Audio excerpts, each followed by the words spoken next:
Welcome everyone to the London Digital Classicist 2026. And if you're joining us live and feel like it, please do let us know where you're joining from. Put that in the chat box. May I just remind you all that the chat box is there for any questions or comments you may have, and we will address these after today's presentation. Our speaker today is Burak Boşdurmaz, who joins us from Istanbul, and he will be presenting part of his MA thesis and its methodology, which focuses on color terminology in classical Latin. He will speak on the usage of colors and their significance within perceptions and portrayals of the sea.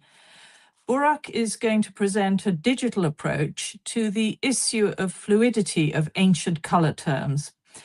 And in traditional philological methodology, this fluidity has been a challenge which he hopes to tackle, and he will argue how digital tools can identify semantic patterns that are grounded in material culture and the environment. So I will hand over to Burak now with his presentation, which is Mapping the Blue Horizon, a digital corpus approach to the caeruleus-glaucus complex in classical Latin literature. Thank you, Burak. Thank you, Elizabeth. Hello, everyone. My name is Burak. Like it was introduced, I will be presenting a part of the scope and the methodology for my MA thesis that I hope to finish by next year. This presentation will serve as a basic summary of its, like I said, scope and methodology, and also the preliminary findings of a preliminary study just done for testing these digital tools in order to construct the methodology for my thesis overall. And since, like I said, this is a part of my MA thesis, I would like to thank my advisors, Dr. Harpster and Dr. Rigas, for their patience with me over the time I spent and will spend under their wing. So, yeah, I would like to start with, although it's technically beyond my research area, I want to begin with these examples, these two well-known examples or Greek examples that are famous in the field, and also like some science communication circles. The first is the wine-looking sea, the Oinops Pontos, and the other is the epithet for the goddess Athena, being Glaukopis. Now, these examples are useful because they remind us that ancient color language often does more than designating a single hue. In Oinops Pontos, for example, the point is not that the sea is darker than its use, darker than what Greeks at the time are used to seeing it. It's more evocative of what is culturally more significant in their lives, being wine. The phrase is innately rooted in a sense of materiality, rather that modern frameworks that I will also give a basic summary of that cannot accurately represent in a single hexadecimal code. Likewise, Glaukopis does not simply hand us like one simple blue-eyed and that's it designation. It does more so as assign a liminal zone in the color spectrum between green, blue, and like a different type of blue, and that is also visible in the various translations, being like bright-eyed or gray blue-eyed and other stuff. Admittedly, the glaucus in Glaukopis also appears in Latin in a similar zone, in a similar semantic goal area. But I'm using these as evidence for evidence that ancient color terms do not really translate one-to-one between in translation.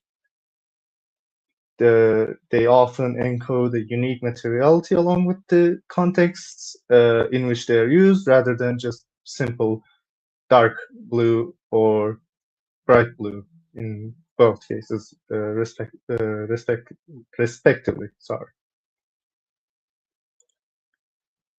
And like I said, modern color frameworks, being the hexadecimal codes, the RGB based, the CYMK color palettes, and the more intricate ones of like that add hue, saturation, and brightness, or brightness. I forgot the other one, luminosity.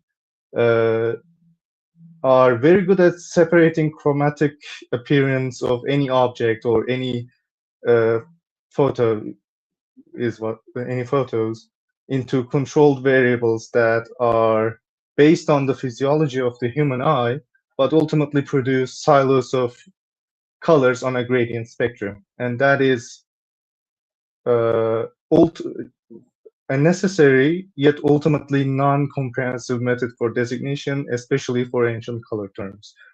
Like in our modern color terms, we standardize color, or at least taxonomize it under like this, at least, for example, basic difference in light and dark, and then more specific hues under like different names, different modifiers, and different grammatical forms. Now, all of these hues can be ascribed to one or a cluster of values in the modern frameworks, but for ancient color terms, they, like I said, just does not comprehensively map out the entire term translations one-to-one, or at least comprehensively and adequately.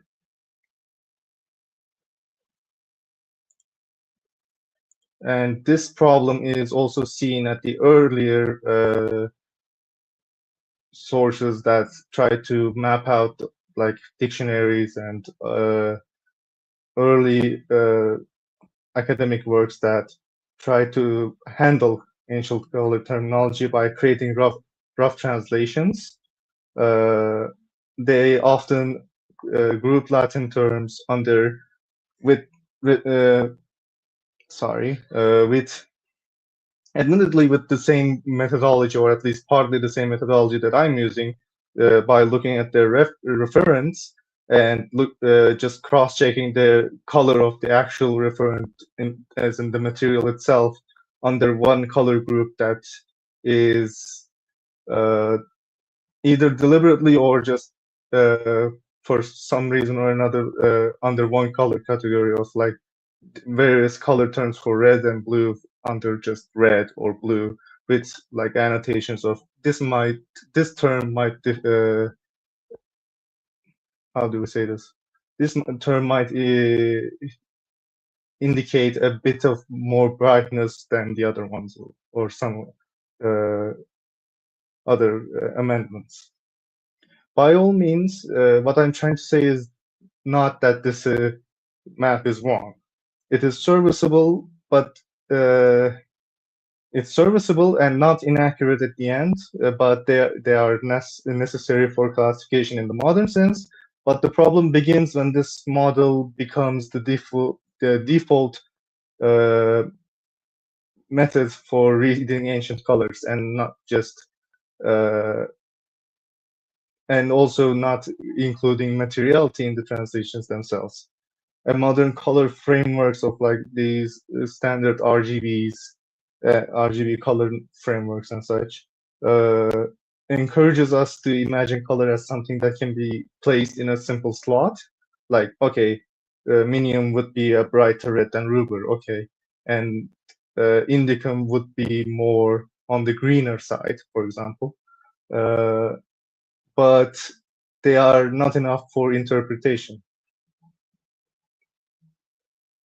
Like, if you were to take my topic for this study, the blue color complex, and the terms that coincide with somewhere in the blue color range, it does not define a good it does not define very well, or at least get placed in this diagram of like, okay, we can consider caeruleus as the general term for blue, the like actual analogous for the modern English blue, but whereas indicum or glaucus or other grammatical forms of caeruleus fall under, it's the modern colors interpretation, modern color frameworks and earlier scholarship based on that fails to do that. Which brings me to my research question or questions, which is, in general, how are color terms categorized in Latin literature? And for this preliminary study, are there any differences to which they approached terms for blue in various literary works? And if so, just how did they tackle, if they did, the categorization of different hues under what we would call a general or common or basic color terms in Berlin and K sense. For this project, I used the Classical Language Toolkit, which is a configurable Python-based library designed for big data research on Eurasian language corpora. It is an open source Python library that installs local text files from the corpora suitable for natural language processing, and it provides specialized pipelines and corpus gathering tools specifically for the unique morphology and syntax and low resource constraints of historical languages. Using this method and also philologically interpreting the results, the hits, and all the passages that is brought to me with this method, I plan on mapping out, or at least trying to more intricately translate different color terms for the color, what we would call the color blue in Latin literature. So, and for doing that, this is my workflow in 3 steps, which starts with the designation and designation, extraction, and like I said, in the end, examination and compilation. For designation, I modify the Python code to look for what color terms and in which text files under my local library, or like the local file directories. For example, I can include caeruleus with any grammatical form included, such as the older spellings and also any other what can be considered obsolete in the classical Latin phase, let's say. The distinction that I need to make here is that the code does not decide what term is blue. It searches for configured term families and exports the result. Interpretation and refinement of what terms to search for comes later, and as we all know, shouldn't be left to large language models. The next step is, or at least in the designation sense, the next step is also to look, I tell it to look at which directories of text. For this one, I divided the corpus into 2 working subsets, which I call naturalistic and artistic. The artistic subset includes anything like poetry, with literary narrative, and theatrical plays, while the second subset includes technical, encyclopedic, or historical prose. These are operational. These are operational categories and are not absolute genre labels, because I also went through with this with my advisors a couple times, like how can we define an actual itinerary report for some reason, like some works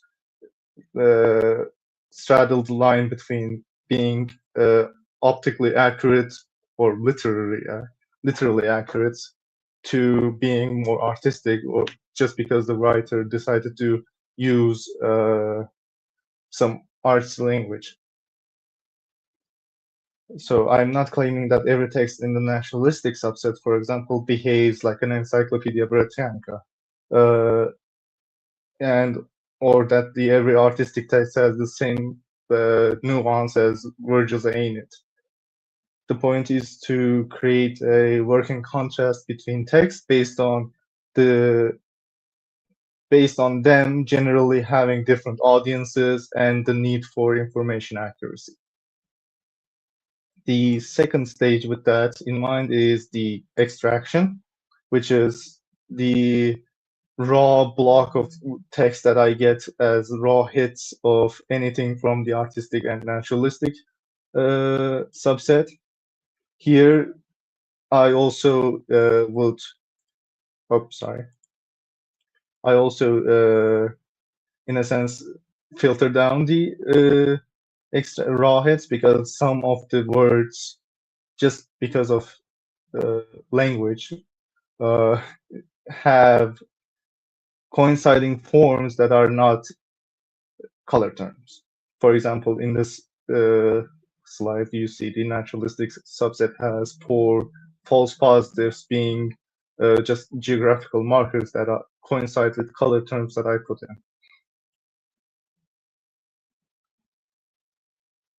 Finally, after all that, after refining the raw hits and such, I plan on doing the legwork myself, actually, and just examining what is left under, and determine what hits are, determine what the inspected hits like coincide with what color terms, under what context, with what reference, and then map out the color terms if I can. For this, since like I said at the start of the start of the presentation, this is a preliminary study, so I still have yet to do that. But here I have the raw hits that are not entirely refined, that show the divide of the occurrences of color terms between artistic and naturalistic. And before I got this batch of data, my initial hypothesis, like before actually, I guess a few months ago, was, oh, that shouldn't happen, but anyway, my initial hypothesis was that, like, for artistic contexts, I would see more specialized terms like glaucus or venetus or any other term that is more reserved for artistic context, like what we would see in modern English, like cerulean or vermilion, or some more evocative sounding words. And for naturalistic context, we would see modified basic terms like dark blue or bright red, or the Latin equivalent of caeruleus, sorry. However, the first run I showed earlier just shows that this is not the full picture, and the hypothesis that emerged from the latest output shows that the Romans had much more nuanced approach to color terms depending on the context, and that it is inseparable from a sense of materiality that I aim to look forward into, search more into. For that, is just to show you the general divide, I want to show you an example from each subset. The first is the artistic subset from Virgil.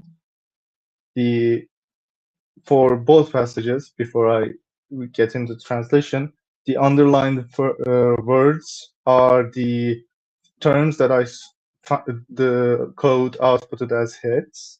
The emboldened words are any material found in context or any direct or indirect referent. And Italics are terms tangentially related to color, like shining or dark or blurry and so on. In this example, Aeneas sees the river god Tiberinus, and the god rises from the pleasant river among poplar leaves. He is veiled with a thin, fine linen cloth described as glauca mictu, and his hair is covered by shady reed or shades of reed. The point I'm trying to make here is that glaucus is almost like at the start of the video, the start of the presentation, I mentioned like glaucus appears in the Latin literature also. In the same way, this is almost identical to the Glaukopis of Athena. The blue for this color term, glaucus, can be described or at least directly translated as light blue, but the fact that the Romans approached the color terms in a dense sensory, or at least used the color term in a dense sensorium scene involving any tangentially related naturalistic elements like poplar leaves, the river scene being the main focus, and different shades that one can expect to see of reeds, and then just with all that sensory environment, or within all that sensory context, glaucus, this fluctuating, not static color term, sets a portion or designates a portion of the color spectrum in our modern frameworks, and it is specified by these cooperating natural elements. The referent is a veil, a textile, but the scene is, since the scene is nautical and the referent color term is deliberately left, or at least was chosen to be this ambiguous blue color, it works. The color sits between these elements of fabric, water, this natural scene that the passage tries to convey. On the other side of this working subsets, the naturalistic side has the context of some technical and procedural nature. Pliny in this passage describes how painters create particular effects of particular qualities of different pigments through layering. And you will see that the significant points of this example is the inclusion of different terms and also different forms of terms. The terms are substantives for nondescript pigments. So instead of saying any red dye, he just mentions red. Presumably because the color term itself was conventionally, or the color pigment was conventionally categorized as the term itself. And then there were conceptual differences between red 1 and red 2, like minium and samdix. A distinct quality of purpurissum, the purplest purple, or a more purple in a way, or a general expectation of what blue looks like in the minds of a contemporary Roman, if we were to say what color is caeruleus.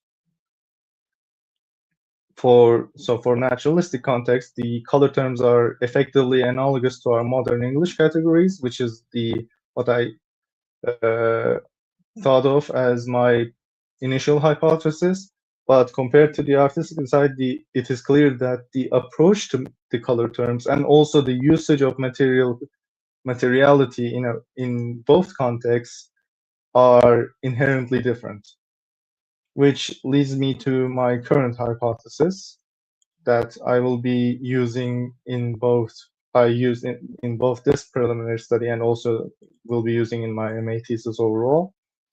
The two source sets show separate approaches to designing a target hue, but generally shaped by literary setting and source type. So, like the general distinction I made of having different audiences, presumably having different audiences, and also a need for realistic accuracy, determines the approach to the selection of the color term and also the coinciding inclusion of materials and elements. In artistic texts, a color term often combines with the material or environmental collocations to produce a sensory field, so to speak, which makes the resulting target hue not fixed, or at least not as constrained as the naturalistic side would do. It mostly remains deliberately fluctuating with the inclusion of elements that would coincide in nature itself. In naturalistic texts, however, the color terms more often qualifies a material referent, like any modern English speaker would do, which is just another adjective. The target hue is but categorized through substance itself, the referent it's modifying, and also comparison through a more physical means. This shows that there is a contrast between two mechanisms to specify color, or in what I call a semantic goal of a color term, and that there are two different ways to manage expectations in a way. So what this study and in turn what my MA thesis will try to do is to designate in this color complex, the blue color complex, what terms, in what context, in what forms, in short, like in what terms fall under, or at least designate. How can I put this? Direct the audience towards what side or what different quality under that color complex. So glaucous would be more grayish, or at least more lighter blue, and then caeruleus would be in comparison would be darker.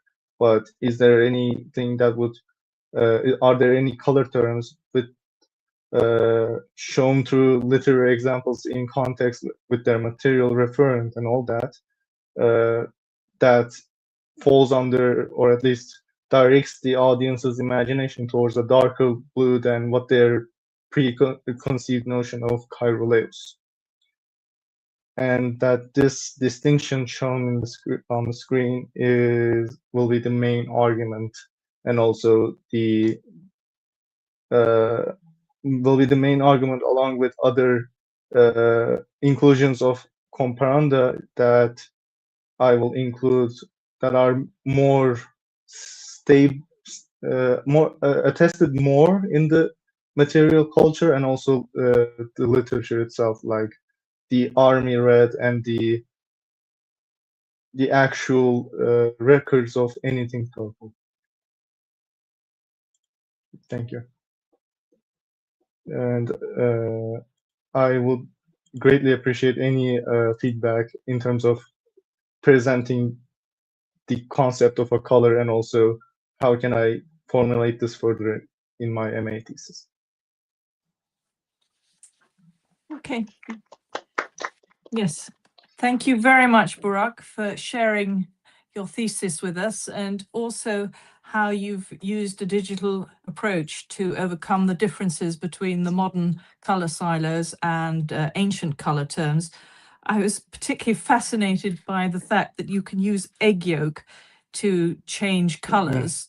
My only other experience of using egg is if you use egg white in medieval painting, but that's more as a base. So that was really very interesting. I'm not sure if we have any questions from our online viewers or from the attendees in the room. I have one, if I may. Thank you for a very fascinating talk. It's a very interesting thing to look at, because of course now through work like people like yourselves, we can now look at sources from back in the day and reconstruct knowledge that surely was quite common back in the day. And as you were seeing as you were showing us your sources, your data sources, it was very fascinating to hear the whole thing from Pliny, because sure, poetical things and martial accounts, etc. That's one thing, but to have something as concrete as someone describing how to make paint is a truly great source. And I was wondering, do you have more source material that is as concrete as that? Like people like Pliny or somebody else, for example, describing artwork that is still left in the world or anything like that? Because it's quite thrilling to see that you have examples that are as comprehensive and on point like that. Well, first of all, thank you for the comment. And do you mean more concrete as in terms of like the literary passages, or more concrete in terms of actual material culture that is left over? Yeah, so sorry, that's a long-winded and kind of vague question, but I was impressed by that particular source, and I'm wondering if, like, do you have a big, to rephrase it a little bit, do you have a very big comprehensive library of such literary sources that is describing color in the practical world rather than just poetic descriptions?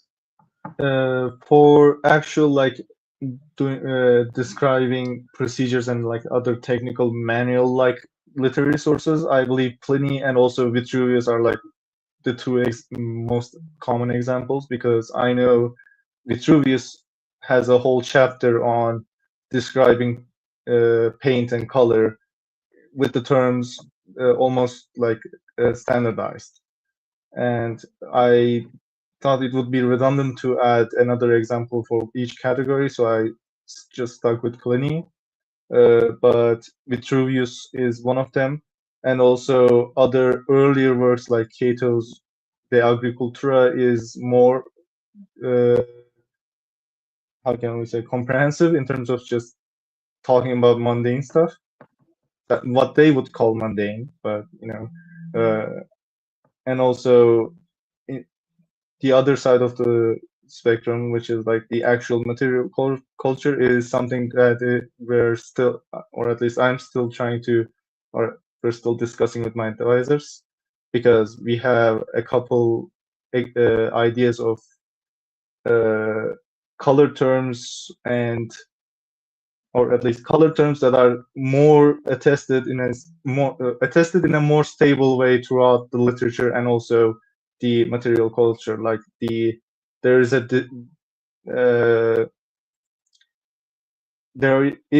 a stark categorization or an attempt to standardize color terms of purple, and also different divine epithets, like coming from Greek side, like the blue-eyed Athena, are for some reason kept incredibly stable, or at least standardized.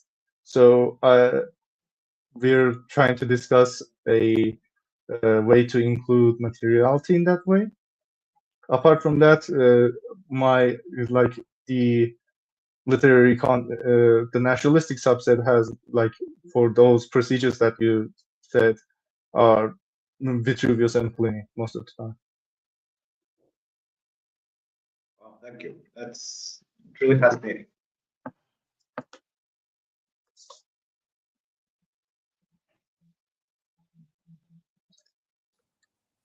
Could I just jump in there, Burak, just to make sure I've understood? So you would also look at actual material evidence with the color blue? Yes, because at least whatever can coincide that in the time span that I'm looking at, in terms of like 2nd century BC to AD, artworks that attest to that time period or in that time span, was one of the first ideas of like actually looking at Pompeii and how does one artwork look to another, but that was a bit problematic because there's no, unless I actually find a description of a classical source of an artwork that is survived. That's the tricky part of my MA thesis and will be my problem for the next year. I understand. So if you found, say, a depiction of a scene from the Aeneid, but you found the physical depiction of the scene, that would be something where you could maybe approach it from. That's one idea, but for now, what we discussed as like the better way to at least start with the material culture is through more stable occurrences. Of course, part of the challenge there is that paints change color over time. They fade, especially things that have survived quite often, things that survive, for example, in Pompeii, the colors all completely change because of the heat and things like this that cause. And it struck me from looking at your two examples, from your artistic and naturalistic example, the naturalistic example, the Pliny example, while on the one hand, as you were saying, Gunnar, it is it's in some ways very practical, and we can say yes, mixing red and purple, but we also have to understand what we think they meant by red and purple and all those other things in there as well. Even if they were talking about particular things, you distill this particular berry to make this color. Well, how did they distill it? You know that we can take blueberries and make 3 different colors from them. So I'm actually slightly more interested, and I wonder if you had thoughts about this, Burak, in your color plus material collocation patterns that you found in the more artistic materials. So when you've got the color glaucus, what sorts of collocations can we find with other materials that are not necessarily the literal grammatical referent in that passage? Like, it's when in that passage, the glaucus is a piece of cloth. That could be any color because it's dyed, right?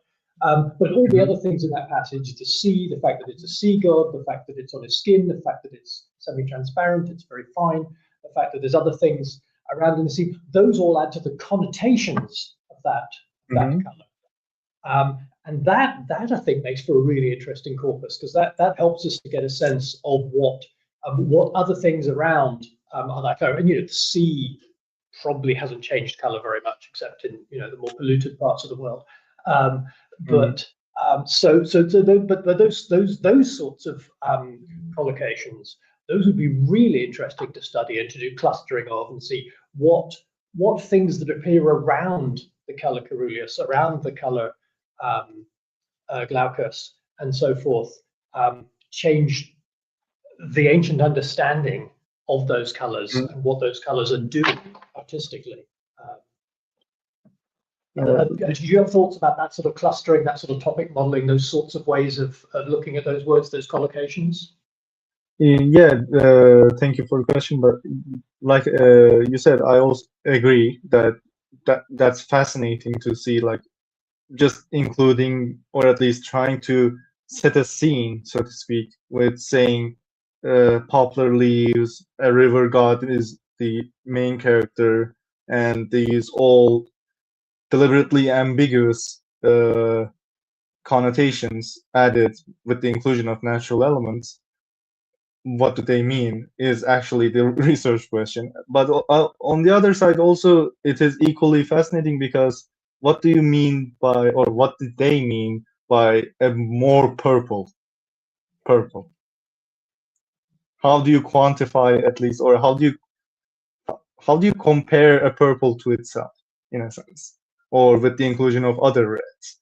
Like, what are their equivalents of crimson to vermilion?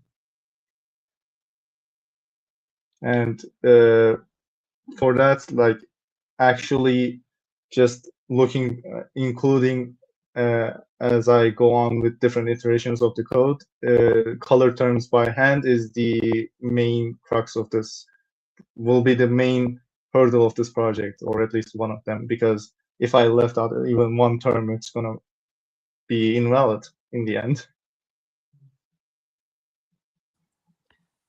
Following on from what Gabby just said, a thought occurred to me. So if you could maybe find out, are the colors described differently in different weather conditions? So if it's bright sun, dark night, fog, something like that, because that does actually affect the way we see colors. But I don't know if that figures in the literary sources that much. As far as I remember, and no, not in a temporal sense, but I've seen a couple examples of, in passing, in geographical sense, where they describe the, at the time, native people of the British Isles using a different kind of blue, and they use a different term for that blue instead of their blue. Like one of the some geographical examples will be more prevalent, I assume. If I make a comment to that, the example that you showed us at the start of your talk, when you were showing us a picture of the sea at sunset, calling it the wine sea, that's a perfect example of that, because for other objects, it's maybe more easy to be certain about what color it is, but the sea is always generally the color of the sky in some way anyway. So even if you describe location based on what is in the water, it's I think maybe the time of day or the weather will describe the sea more than any given location, except for when you have weird sediments in the water or a lot of algae and stuff like that. If now, like when you said that, yeah, of course time will be effective in that sense, but I just don't remember if there is any hits, or at least any context that deliberately denote time of the day, apart from maybe some artistics or some context in which the passage is inherently about a specific time of day. Maybe like one of, at the top of my head, the Metamorphoses, one of the passages about mulberries, which is at the dead of night, basically. In some ways, your illustration for the wine-like sea being this sea which was all bright red because it was at sunset was in some ways misleading, because that's not the sea that is being described in Homer by wine dark sea. It might sometimes by chance be in the evening, but it's also at any other particular time of day or night. The sea is described by the same term. Yeah, with currents and other like different stuff happening underwater. Yes, I'm aware that that's not the thing. I just use that image for just how do you say, representation's sake. Yeah, no, I mean, it was a beautiful image, and it actually it's the first time I'd ever seen a sea that color in the context of thinking about what the term wine dark sea means. So it was really nice in that sense. But yes, the term is broader than that. Is the only point I was There is a question in chat as well.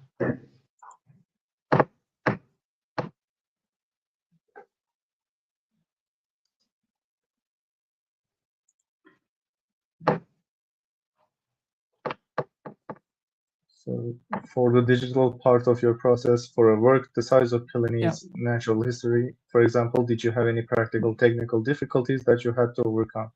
In terms of like the sheer volumes of stuff he said, or in just density? In both cases, there was not much difficulties because most of the, or at least for this preliminary study, I'm using the files provided by CLTK, and also if I'm unsure about a couple of them, which happened, cross-checking them with digital corpora, like which I forgot, the Phi Institute, the Pakar Semantic Institute. For both of those sites, for both of the density and the size of the text, there was no problem because they were basically 50 text files that are not even a gigabyte in size. I would follow up on the regional differences that we mentioned, both in making and how they used to make colors in different regions, but also how they refer to different colors in different regions. Like, I may be wrong, but it might be useful to compare, like, with the terms with later medieval authors, perhaps, because it might reflect how different regions developed a sense of that color, both in making and in defining it, perhaps. So, yeah, because I'm thinking of different terms in the north of Italy for blue and different terms in the south of Italy for blue that we still use, actually. So it might be useful to compare with medieval authors. I am not really well versed in medieval Latin literature, so but Sure. The main idea behind like designating this time span was actually just out of curiosity, my own research, doing like color terms frequency of occurrence, not in context or anything, just a number of occurrences, and between the Republican era to the Imperial era, it just skyrocketed for some reason. In literature, the occurrences of color and also the different types of color terms just increased overall, and that was one of the driving forces behind this thesis. Was like, why did that, or why did that, and what did they achieve by doing that? Okay, so I believe we have another question online from Ludovico.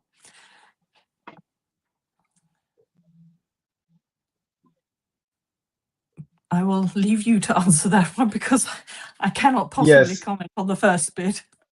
Yes, the first bit is actually one of the, if we can pull up that slide, one moment. The earlier slide of this, the current translation tendencies, which is misleading because these are what the older, or at least the earliest attempts at translating color terms came up with the source that I can't pronounce the question asked. And yes, this is, in a sense, my aim is to go differentiate further between different color terms under different color complexes. And how do I treat the formulaic collocations? That is also another problem that I'm still trying to at least conceptually fix. Not in doing the legwork still, because that is also another problem with that is like not just the collocations, but also the color terms sometimes must adhere to the meter of the poem, for example. So I will probably leave accuracies, or at least take the intended accuracy of color terms occurring in artistic subset more loose than the ones in naturalistic subset, because there's no way to just ask Ovid what he meant, unfortunately. If you were having to deal with oral poetry like Homer and other very early poetry, you'd have more of a problem there, I think, by Virgil and Latin poetry. Yes, there's less of these sort of very sort of almost random, inappropriate looking formulae used just because they fit. They seem to be, and also sorry, and also like just because they are trained in that école, just that, like, it's just a tradition at that point to call the sea wine dark, for example. Yeah, but that's probably not true of Virgil anymore, I think. Yeah.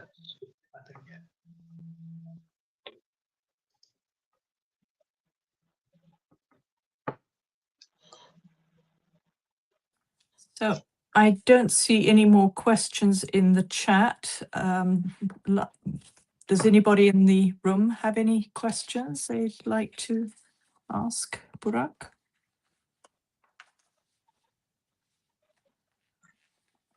If not, then I would like to say thank you very much again to Burak for a fascinating presentation, and I'm sure we all wish you good luck with the remainder of it and getting Thank you there. so much. Yeah. And also thank you for the opportunity. Like, this was exciting for me. Great. I hope we get an update in a couple of years. Yes, yes, please do. How you end up. Yeah, come back for another session. And give us the completed thesis. And the thesis is about the purple and its periphery, so this is like one third of the overall thesis. Okay, brilliant. So in that case, may I just wind up by saying that the next presentation, which is actually the last one, will take place on the 31st of July. And it is by Jesse Obert from the University of South Florida, with the title Warriors with War on Archaic Crete, Testing Paradigms with Big Data and Social Network Analysis. So we really hope to see many of you there. And until then, goodbye from all of us, and thank you for joining in. Goodbye. Thank you.